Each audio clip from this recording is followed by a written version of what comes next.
Hello and welcome दोस्तों। तो आज हम आए हुए थे झांसी म्यूज़ियम। झांसी म्यूज़ियम की बात की जाए तो ये झांसी किला से तकरीबन आधा किलोमीटर दूरी पर स्थित है और पार्क के जस्ट सामने है। और इस म्यूज़ियम की काफ़ी कुछ खास बातें हैं, तो चलिए देखते हैं। अभी हम देखते हुए जा रहे हैं जी सभी मध्यकालीन भारत की कुछ मूर्तियाँ हैं। झांसी म्यूज़ियम चलते हैं इसके अंदर और देखते हैं क्या है। झांसी किला से ये तकरीबन काफ़ी आधा खाली किलोमीटर जगह है दूरी और पर यहाँ पर स्थित देखा है जाए तो और कई सारी पार्क के मूर्तियाँ जस्ट हैं। सामने है आपको दिखाते हैं। और इस म्यूज़ियम की काफ़ी ये खास जैन बातें धर्म हैं, की तो मूर्ति चलिए है। देखते हैं।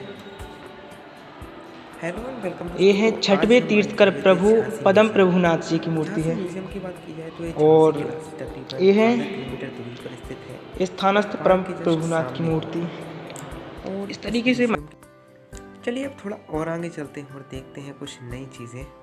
तो यहाँ पर आपको देखने को मिल जाएगी महारानी लक्ष्मीबाई के स्टैचू कि वो बचपन में किस तरीके से युद्ध अभ्यास किया करती थी। और उसके बाद जब उनकी शादी हुई तो यहाँ पर उसके 3D स्टैचू बने हुए हैं। और यहाँ पर महाराज गंगाधर राव की जो सभा थी उसका चित्र है, चित्र का स्टैचू बना हुआ है उस चीज़ का। और यहाँ पर अगर और कुछ चीज़ देखने को मिलती है तो वो कुछ इस तरफ भी देखा जाए तो स्टैचू बने हुए हैं, सामने किला दिखाया गया है और अंग्रेज़ और झांसी की सेना के बीच में युद्ध हो रहा है यहाँ पे।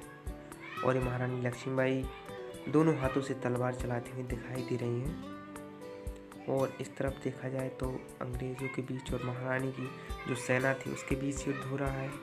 महारानी लक्ष्मीबाई ने जो अपनी अलग से सेना की टुकड़ी बनाई हुई थी, ये उस सेना का 3D स्टैचू बना हुआ है कालकी की समय, कालपी में जब वो युद्ध करने गई थी। और यहाँ पर अगर देखा जाए तो काफ़ी पुराने समय के हथियार वगैरह रखे हुए हैं और ये तलवारें हैं। और यहाँ पर भी देखा जाए तो अलग अलग तरीके की काफ़ी सारी तलवारें रखी हुई हैं।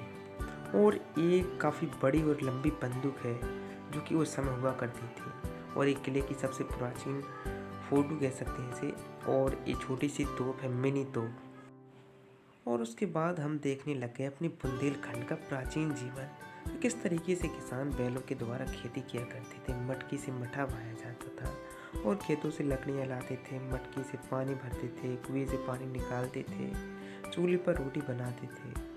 और इस तरीके से हमारे बुंदेलखंड का जीवन। उसके बाद ये आ गए हैं बुंदेलखंड के नृत्य पर कि बारातों में किस तरीके से शहनाई के साथ दूल्हे को ले जाया जाता था और दुल्हन पालकी में सवार होकर जाती थी।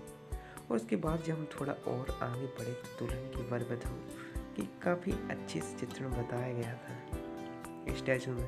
इन्हें देखने से काफ़ी कुछ अच्छा लग रहा था। और उसके बाद ये ढोलक बजाती कुछ महिलाओं का स्टैचू थे। बुंदेलखंड की सांस्कृतिक शादी परंपरा को देखने के बाद हम आ गए बुंदेलखंड के नृत्यों की ओर कि हमारे बुंदेलखंड में कितने तरीके के नृत्य होते हैं। तो ये है कांगड़ा नृत्य जो कि बुंदेलखंड में काफ़ी प्रचलित है हालांकि। और ये है पालना नृत्य जो कि जब बच्चे का जन्म होता है तो उसको पलने में रखकर ये नृत्य किया जाता है। और उसके बाद ये आता है होलिका नृत्य जो कि होली के समय किया जाता है। आप देख सकते हैं कि इसमें बीच में होलिका को भी जलाया गया है। हालांकि मैं बुंदेलखंड से हूँ परंतु फिर भी मुझे इतना नहीं पता कि बुंदेलखंड में कितने तरीके के नृत्य होते हैं। और ये भी एक डांडी नृत्य है जिसमें बड़े बड़े लट्ठों से नृत्य किया जाता है। और उसके बाद ये भी बुंदेलखंड का एक नृत्य है इसके बारे में शायद मुझे नहीं पता। हालांकि मैं जानता हूँ जहाँ तक बुंदेलखंड की बात की जाए तो उसमें कई सारे नृत्य प्रचलित हैं और इसे जानने की ज़रूरत है। और वो है मोगनी बाबा नृत्य जिसमें मोर के पंख का इस्तेमाल किया जाता है। बुंदेलखंड के सभी पारंपरिक नृत्य को देखने के बाद हम आ गए इस पेंटिंग हाउस में जहाँ पर थी बुंदेलखंड की सभी प्राचीन चित्रकारी। और यहाँ पर अगर देखा जाए तो कई सारी पेंटिंग थी और मैं इसमें कुछ लिखा था उसको पढ़ने की कोशिश में लगी लेकिन ये काफ़ी लंबा था इसलिए मैं इसे नहीं पढ़ पाया। और फिर हमने देखा भगवान विष्णु के मत्स्य अवतार का दृश्य।